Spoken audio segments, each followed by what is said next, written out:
Our longest trusted English newspaper since 1898. Now available digitally. Computer. Order the Manila Times Digital Edition. Subscribed. Get the Manila Times Digital Edition for less than 2 pesos and 50 centavos per day when you sign up for 1 year. The Manila Times, news source of choice, trusted since 1898. Salutations! Thank you for lending an ear to the Voice of the Times for Sunday, May 1, 2022. For today's editorial, VP Leni passed up chance to debate Marcos twice.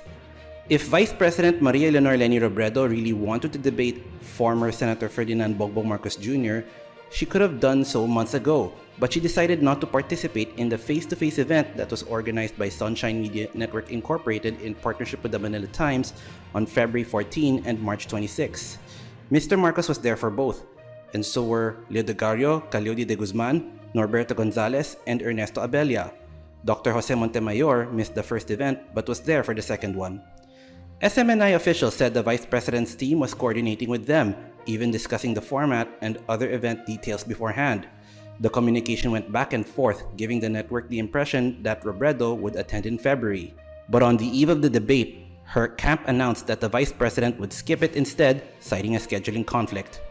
The format of the second SMNI event in March was a panel discussion with each candidate separately, but the original setup was like the first one. Apparently, the candidates had a say in the format. Robredo was not the only candidate to decline SMNI's invitations. Francisco Isko Moreno Domagoso, Senators Panfilo Ping Lacson, and Emmanuel Manny Pacquiao were also no-shows. SMNI was unable to contact Faisal Mangondato.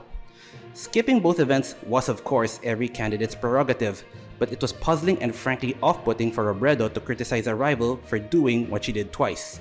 Of course, Robredo and many of the SMNI no-shows participated in the presidential debates organized by CNN Philippines and the Commission on Elections.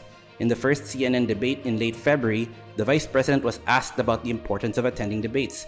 For CNN, it sounded self-serving, and for Robredo, it was a chance to slam Mr. Marcos for not being there. The Vice President replied in a mix of English and Filipino, saying the number one ingredient for leadership was to show up in the most difficult times. She added that if a candidate did not show up for the debates, then he was not a leader, obviously alluding to Mr. Marcos.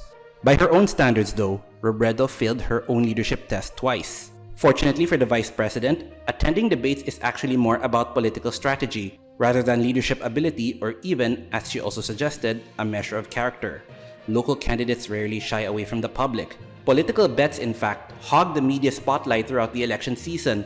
They go on campaign sorties, where they give speeches, field questions, and do other things to directly interact with voters across the country. In other words, debates are not the only way for candidates to communicate with voters.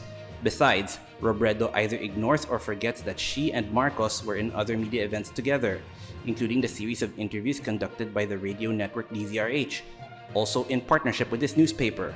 Both candidates even had one-on-one interviews, where they were asked identical questions by celebrity TV host Boy Abunda of ABS-CBN.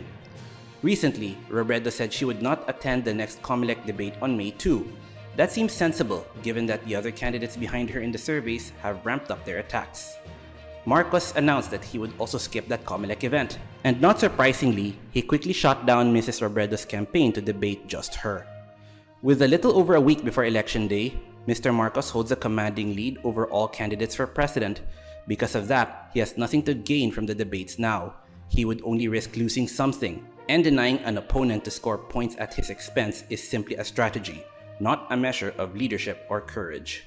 Of course, some people, especially those supporting Vice President Robredo, will disagree, but people are free to disagree in a democracy. Soon enough though, voters will choose the next president, and any disagreements that may exist now will be moot and academic. And that's the editorial for Labor Day, May 1, 2022. For more news and information, get a copy of the Manila Times on print, subscribe to its digital edition, or log on to www.manilatimes.net. Follow us on Twitter, Facebook, or Instagram, and listen to the Voice of the Times.